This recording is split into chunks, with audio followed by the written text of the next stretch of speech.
now. Okay, so welcome everybody to this financial aid session for new students coming in, starting graduate studies this fall.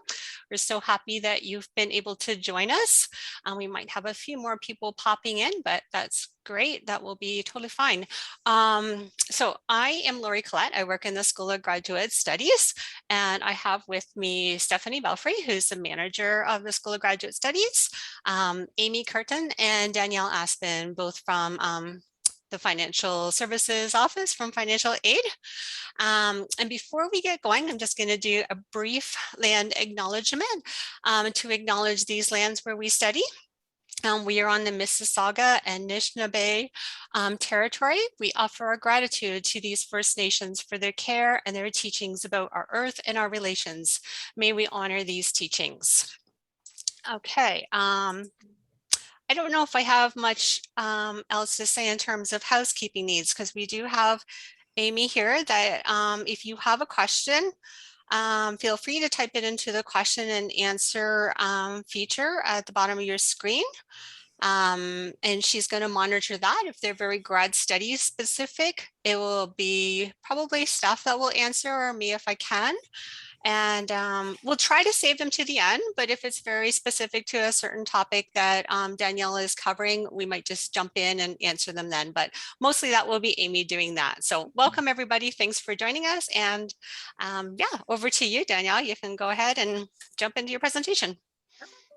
So like Lori mentioned, Amy and I work in the financial aid office at Trent. I did mention earlier, we do work with Canadian students, so we can't really assist too much with the international funding your post-secondary education that way. But I know that Lori and Stephanie can probably chat with you guys about grad studies, bursaries and such in that regard, and you can also work with the TIP office, but just note that this presentation is for domestic students, so the OSAP staff that is targeted towards our domestic students. So I will go ahead and share my screen and get everything started.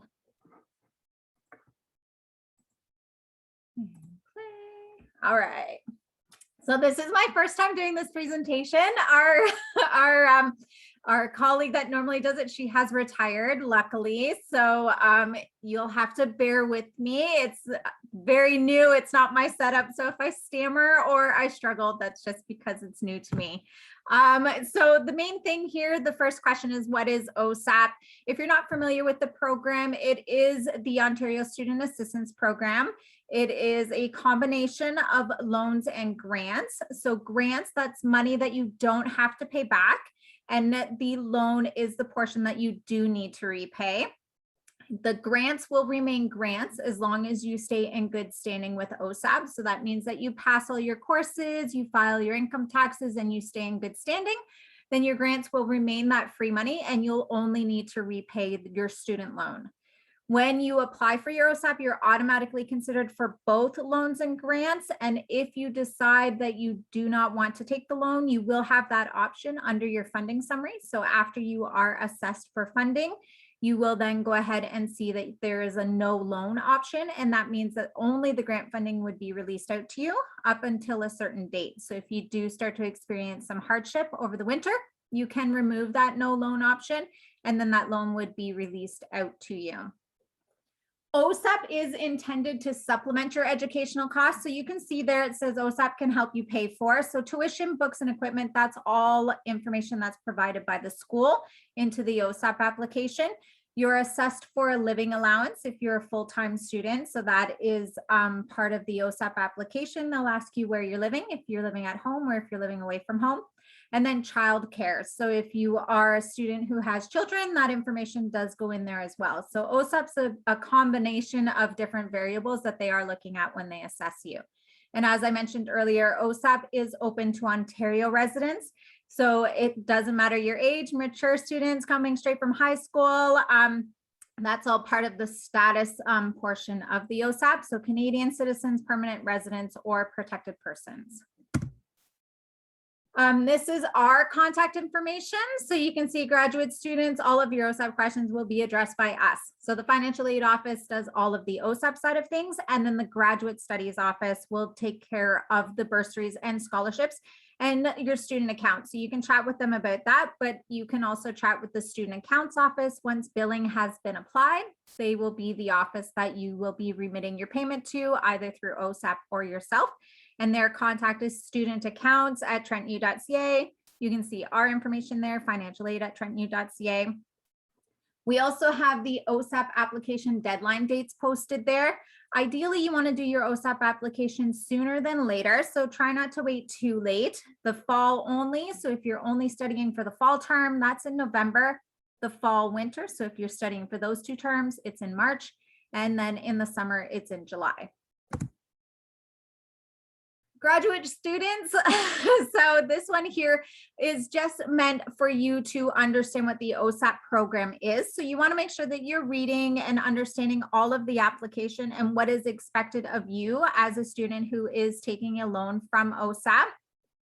We want you to consider applying just for 2 terms. So even though your program is fall, winter, and summer, OSAP is only going to release 2 installments, so 1 in the fall and 1 in the winter. So if your OSAP application is from September 1st all the way through until the end of the summer term, you will not receive any funding during that summer term. It will only be released in the fall and then again in the winter. So it's a 60-40 split. So we do ask you to consider doing an application just for fall, winter, and then an extension form in April. That would then extend that current OSAP application into the summer term so that you do get some funding released in the summer. It's easier for you guys if you do it that way. It just helps with budgeting, because come April, you may be thinking you're getting some OSAP funding in May, but that was already released out to you earlier in January. We want you to know that we do need you to report any changes to OSAP. So we got to keep OSAP current. If your course load changes, your finances, your status, maybe you had a child or got married, you can do those changes online through your MyTrent portal. It's under the Finances tab. We have an OSAP change of information form there. If we require any additional information from you, you'll get a notification either from the financial aid office or you'll get it straight through the OSAP portal. So if we are looking to do an update there, they'll then send you a notification through your message center to let you know that a change has been requested and some documentation is needed. There's also a link there so that you can see the graduate tuition fees, because it does vary between programs. So if you're not quite sure what that looks like, you can pop over to that link there and take a look at what is expected for tuition. The OSAP landing page is ontario.ca/OSAP. It is the government assistance program for Ontario residents, like I mentioned earlier, and it is a combination of loans and grants, and it does look at many different variables. This screen here is just intended to show you what the aid estimator looks like. So if you're not quite sure if you are eligible for OSAP or what it may look like, you can do the aid estimator. You would just pop on there and follow that through. Ideally, the best thing to do is just to do the whole OSAP application. If you do the whole OSAP application and you click submit, that will transmit into our office and we can better answer your questions, because we'll actually be able to see how you answered the OSAP application and we'll be able to see the estimate. If you did the OSAP aid estimator, that information doesn't transmit into the financial aid office. So it's very difficult for us to troubleshoot an application if you've just done the estimator. So ideally, do the OSAP application, let it run its process. If you are not interested in taking the funding, you can go ahead and close the OSAP application or just don't submit the paperwork. But the extra perk of doing the OSAP application is you don't want to miss a deadline. So say that you were looking at fall, winter, and you were late on doing the OSAP application. So after that February, March deadline, we cannot adjust that. That's a ministry imposed deadline for the OSAP application. But if you did it now and it's on the system and you closed it, we can reopen it for you. So ideally, just do the OSAP application, let it run its course and see what you're estimated for. There is some questions about income on the OSAP application. So just be mindful of the terms that you're applying for. So if you're applying for fall, winter, all of those OSAP questions when it comes to income will be about that study period. So under the award section, it'll ask you your award income, and what you're going to report to OSAP is any scholarships or fellowships, that supervisor support that you're receiving, and any employment income. The OGS award there is reported by Trent. So the Graduate Studies Office would go ahead and put that information in for you through OSAP, and that would just automatically be updated. If you find that you've duplicated any of this, that's where you would use that OSAP change of information form. We get it a lot on the undergraduate side where our Trent scholarships are reported. And you just do the OSAP change of information form, letting us know that you have duplicated. Maybe you put the OGS on there, and we can go in and we can update that for you. The student access guarantee. So this is part of the OSAP program. So it does work hand in hand with the ministry. And this is intended to help students if there's a shortfall between the OSAP assessment and your need on your OSAP. This isn't something you have to apply for. It's automatically done by the school. We do encourage you to apply for any bursaries that are offered through the Graduate Studies Office. That does go through this program as well. But you can definitely take a look at it. You could qualify for more, like it says on there, if you're an Indigenous student, a student with a permanent disability, or a former Crown Ward or current Crown Ward student. But that is something just to bear in mind, that this is something that you could possibly receive from the university here. When you are looking at the OSAP, if you've never done it before, they did introduce an OSAP information module last year. So if you've never done OSAP, what that information module does is it just teaches you about OSAP. So they want you to know what the program is. They want you to understand what a grant and a loan is, and the interest and the repayment and such that is associated with the OSAP program. You do not have to start repaying your OSAP until 6 months after you cease to be a full-time student. So if you are studying in a master's program, fall, winter, summer for 2 years, and then maybe fall just for that 3rd year, your OSAP payments would start 6 months after that last study period, as long as you're receiving OSAP every year. If you choose to take OSAP for 1 year and then maybe not for another year, but you're still studying full time, you do need to let OSAP know that you are still in school. So you would complete a continuation of interest-free status form, and that is done online through the OSAP portal as well. So if you have any questions about that and keeping your loans in good standing, you would just reach out to the financial aid office, and we can go ahead and help guide you to what application you need to do to make sure that you still stay in that interest-free, payment-free period. Some of the key points, like I mentioned, that program information, 1, 2, or 3 terms. If you are okay having all of your funding released in that fall, winter, and you're studying in the summer, definitely do your 3 terms. We are going to match your OSAP application to what we see you registered in here at Trent. So if you are in fall, winter, then we'll adjust your OSAP to be fall, winter. Your percentage of course load is going to be 100% if you're studying full time. If you're part-time, that would be a indicator on our side, or if you have a disability status and you're studying part-time, that might change your course load as well. But in most cases, it will be full-time at 100%. The current situation, married, single, sole support, that's under the current status of your OSAP. So if you are in a common law relationship, that would be under that current situation as well. And if you're not sure, there are hyperlinks within the OSAP application to help you answer that question correctly. In regards to assets, they're looking at RRSPs. You would also include any savings in your bank account, TFSAs, GICs. Again, there's a hyperlink with a full list of them, and they also tell you what not to include. So like cars, your home, you wouldn't put that as an asset. Your RRSPs, RESPs, child tax benefit, and again, hyperlink if there's some oddities that you're not quite sure of. Scholarships and bursaries, are you receiving them? Do you need to report them to OSAP, or are they being done by Trent? And the income. So they will ask you for your income from your prior year. So if you're applying for 21-22, they are looking at your income from 2020. You want to ensure that you've filed your income taxes, because they will look for that information as well. And that also goes hand in hand with your grants. So if you are eligible for any grants through the OSAP program, they will use your income tax information. So if it's not verified, if you haven't done your taxes, you are at risk of those grants being converted to loans. So it's very important to make sure you're filing those income taxes. And you will get a notification from OSAP if you are at risk of your grants being converted. They'll give you multiple warnings before that does happen, and they'll guide you on what you need to do to make sure it doesn't happen. You'll also need to report any government assistance. So OWEI, ODSP, that would go onto your OSAP application, and any non-taxable income or foreign income. So if you are earning income outside of Canada, that's considered non-taxable foreign income. That would go under there. And child support would be the non-taxable Canadian income, and that would go on the OSAP as well. National student loans, if you're not familiar with national student loans, they work like OSAP's bank. So OSAP is the program. National student loans would be the agency that you would receive your money from, but also the agency that you're going to repay your loans back to.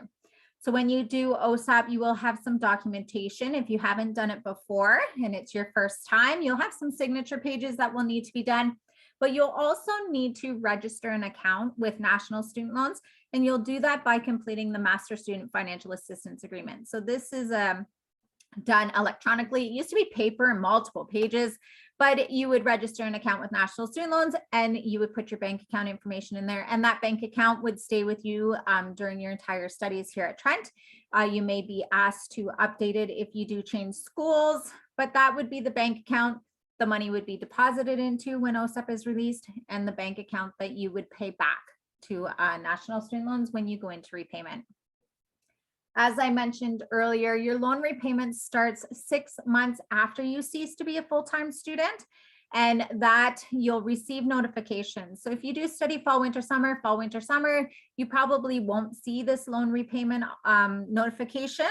But in that final year, when you are getting close and you're not going back into studies, you will get that notification from National Student Loans. If you are unable to make your payments, when you do enter repayment, there is a program called the WRAP program, and you would apply online through National Student Loans. So you'll have an ID to log back into National Student Loans, and all of your information is there in regards to your loans and what your payments are going to look like. But if you're unable to do it, then you just apply for the WRAP program. And if you're approved, it means that your payment will either be reduced or all the way down and not expected for at least 6 months. So definitely worth checking out if you are unable to repay those loans. And that is everything for me. So I thought that would be a whole lot longer than I'm used to the undergraduate side of things, I suppose. But if you have any questions, you can definitely pop them in there to the chat. We are looking at OSAP applications right now for 21-22. You probably have seen some updates there. If your program didn't come through correctly when you applied, that's Amy and myself going in there and getting that all updated for you. So if you see that information, that's us. You may even get a notice of us putting your student number in. There are a lot of those ones out there, but any questions, you can put them into the Q&A or into the chat, and Amy and I can take a look. And there's one. I have applied for OSAP for fall, winter. So come April, I would apply to extend. Yes. Okay. So this is in February, early March, our office will put up our OSAP summer extension form. You would go into your My Trent portal, and under the finances tab, you would just go ahead and fill that out. And in there, you would say extending into the summer term and indicate that you're a graduate student in a master's program, PhD or such. We would then verify that you're registered in that term, and we would extend it. You'll also be asked some income questions because currently your OSAP will be for September to April.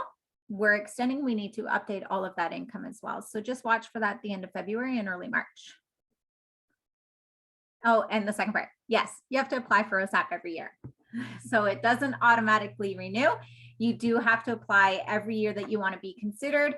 And the OSAP application does open the summer before the September start. So this year it was open in May. We have seen it open a little bit earlier in April, but generally it's there early May.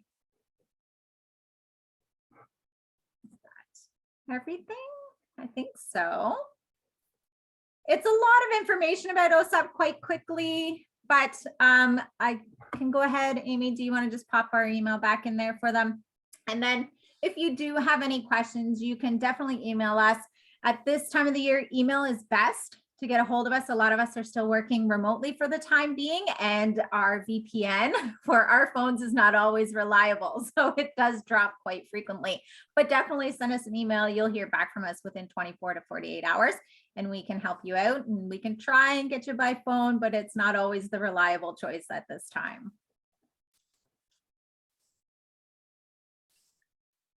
Thank you, Danielle and Amy. Yes. That was really great. Just seeing if there's anything else coming through, but it doesn't look like it. Sorry, I was just looking for the bursaries link. I had answered a question about that and I promised I would put that in, but I was waiting for the screen sharing to stop to make it easier because my screen is recording. So that's in the link now for everybody, just some information on bursaries that are available each term for graduate students. As I mentioned in my answer, it is meant as supplemental funding to what you bring to your graduate study. So they're not huge amounts, but they kind of spread the money around the best they can to everybody who applies. And they are open to both domestic and international students, because I know there's several international students following along right now as well. I do see a question. They want to know how long it does take to process an OSAP application. At this time of the year, it really depends on your paperwork and what needs to be satisfied. So the OSAP application itself probably takes about 45 minutes to do, half hour, 45 minutes. And then you'll have some documentation, you may not, to submit. I think we're near the end of July-ish, Amy, for paperwork. Give or take. It really depends on what it is. It does. I believe we have everything up to at least the end of July, beginning of August right now. So we tend to do a lot of the paperwork earlier in the summer as it comes through. At this time of the year, it does take us a little bit longer just because our attentions start to shift over to getting the OSAP application ready for release. So that's when we're looking at registration and such. But if you are starting in September, you should have your funds within those first week or so of September if everything is in good standing and all the paperwork's been done. I'm just going to answer a question here about the bursary link. So it says it's only showing an award for study abroad. So just in the first paragraph there, the bursary application itself is on the My Trent portal. So this is an additional bursary that you're seeing. That's the Jack Matthews Study Abroad bursary, but the application for the general bursary found through the portal will close on September 30th. So you won't see the link to that here, but you will see it when you go into the My Trent student portal. Yes, and I think you guys open the same time as us, within around the first week of classes through the My Trent portal under the finances tab. Yep, that's right. And I believe this presentation is posted online. So if you need to backtrack through it, you can find it online and take notes from there, everything that you need. That's right. I will send it out to everybody who's registered once you provide it to me, Danielle, and I'll also post it on our orientation website. So it will be available for people to review.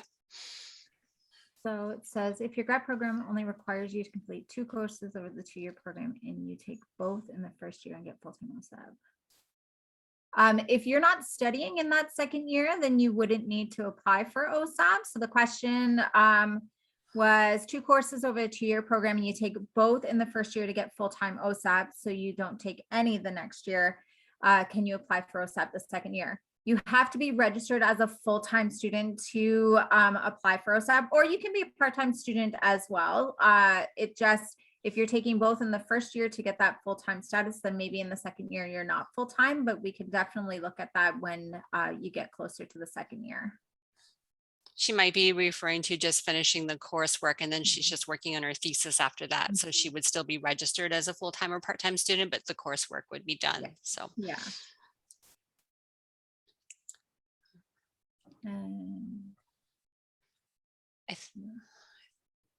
No. So I think that one question is, okay, it isn't under the finances tab yet. No, you won't see any bursary application at this time. It will go up in September and stays open for the month of September, and it goes up again in January and stays up for the month of January. And it's a great place to keep going to, that finances tab. I know from the undergraduate side, we post a lot of our stuff there, and I believe the grad studies office does as well under that finances tab. You also want to take a look at your statement of account under that finances tab. That is where you're going to see what your billing looks like, any payments that have been applied, any bursaries or OSAP. All of that is under your account statement, and that's very useful for you. My OSAP application has my maiden name. Yes. So, however, can I submit a name change?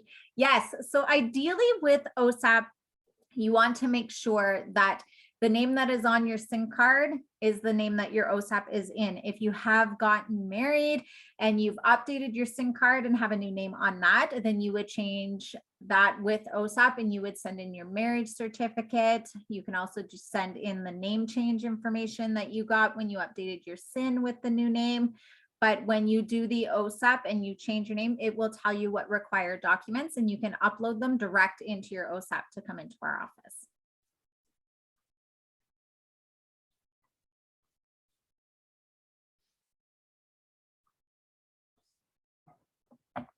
There's a question about emergency bursaries. So it is possible for you to apply for an emergency bursary if you have an exceptional situation outside of the regular bursary deadlines.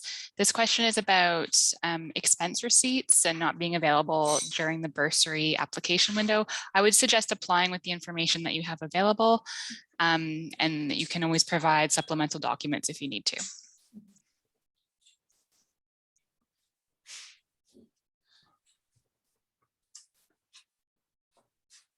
Don't see anything else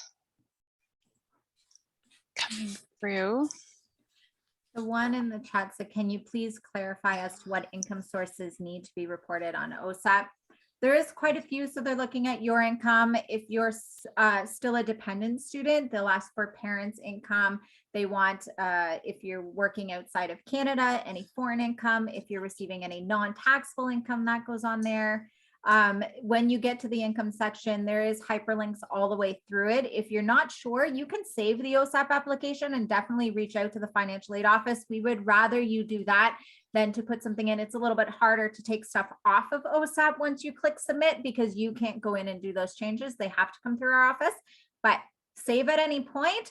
Contact the financial aid office. We can jump in, we can take a look and clarify it for you before you go ahead and you submit it.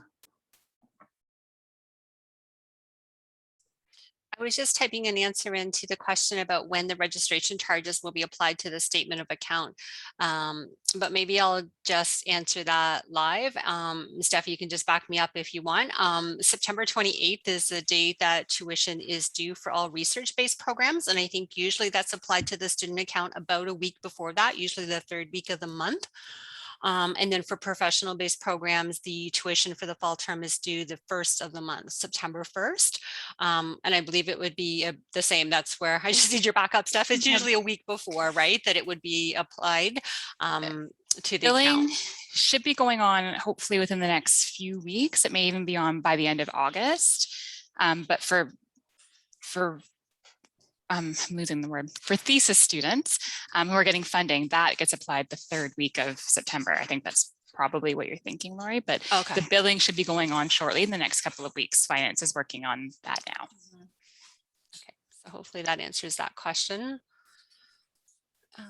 If I'm in a thesis-based master's, can I register for one course in the fall and nothing in the winter and still get full-time OSAP? I think the answer is yes, based on what Danielle said, as long as you're registered as a student. And if you're unsure, definitely send us an email. We can double check and see what your course load looks like and let you know for sure. But you should still be okay as a full-time student.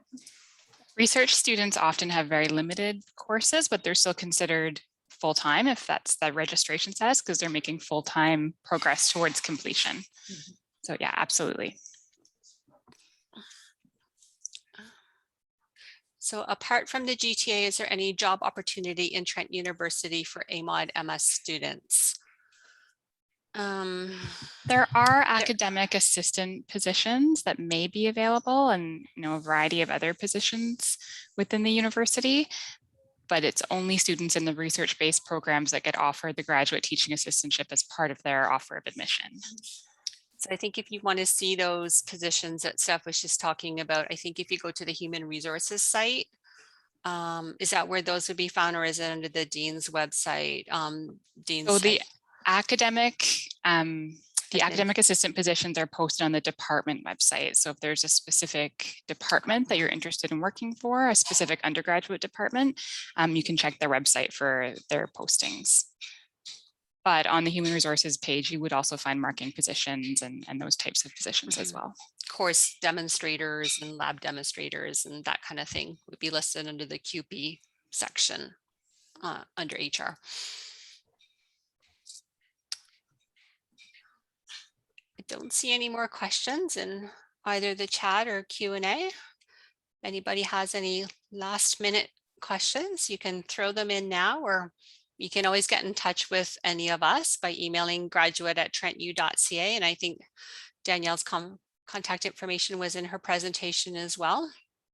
We can put that on it'll be in the presentation that gets posted soon after as well. Oh, another question. Can I pay my tuition now? Yes, you can always pay your tuition, and the money, any funds that you put onto your student account will remain there and will be applied on the day that they're due. And if there's access funds, they will remain for the next term, or you can request those funds if you've got a surplus on your account. So those can be applied at any time. There is a question asking about courses on the application. Was it correct? We always double check the course load. So if it is not quite right, we have to have Trent and OSAP reflect the same information before we can release the funding. So if you're not quite sure, you can go ahead and send us an email to financialaid@trentu.ca. Make sure you include your student number and that it is coming from your secure Trent email, and we can double check everything for you. There's a question in the chat about registration. Of courses will be automatically registered for students. So the answer is no, you do have to register for your courses. There are instructions available online, and there is a registration drop-in session and some resources on our orientation page. So I can provide the link for that. So any registration questions can be directed there.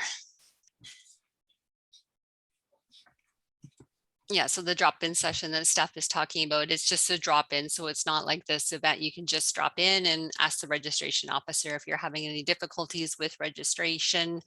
After you've taken a look at the PDF there, you can ask her any questions and she'll help you get registered. I think there's one more session at least coming up, maybe two. Yeah, so just speaking about the orientation events coming up, that would be one or two of the events coming up, but there's still lots more to come in the next 2 to 3 weeks. So we're hoping you can join us for any of those that would help you in your studies, whether you're a GTA or an international student or whoever might be joining us. There's different targeted sessions there that will help you. So check out the orientation website if you haven't already, and register. And we're really looking forward to seeing you in person in a couple months down the road when everybody's back on campus, or definitely by the winter term. And in the meantime, we will chat with you this way and keep you supported the best we can. So if there's no more questions, oh, hold on, maybe there is one more. What is the financial advantage for professional course-based masters apart from OSAP? Who wants to cover that one? You mean financial resources? I'm wondering, I don't know that I understand the question, but if you mean financial resources for professional course-based students apart from OSAP. So OSAP may be available, it just depends on whether you're domestic or international, and if you're a resident of Ontario. If you're an international student, there are international student bursaries, and there are a limited amount of international scholarships. One of them is the Bata Memorial Scholarship that is available to all students, domestic and international. So I would direct you to the graduate scholarships and awards page, which I think Lori shared earlier. I'll share the link again, just in case. Yeah, I think I just had the bursaries in there, but it's a quick link off of that, I think. But yeah, if we want to put it back in, that would be great. Do I have to pay the tuition fees first, though I applied for OSAP? No, no. So if you do choose to pay your tuition in advance, that's super awesome. We will see that if you have applied for OSAP, we do double check. So we check that course load, but we also check, did you pay anything in advance? If so, we're only looking to cover your fall fees. So whatever balance is left, if it's zero, then all the funding will be remitted into the bank account that you put on that master financial agreement. If you still owe $1,000 or $50, then we'll just remit that to make sure that you're at a zero for the fall term.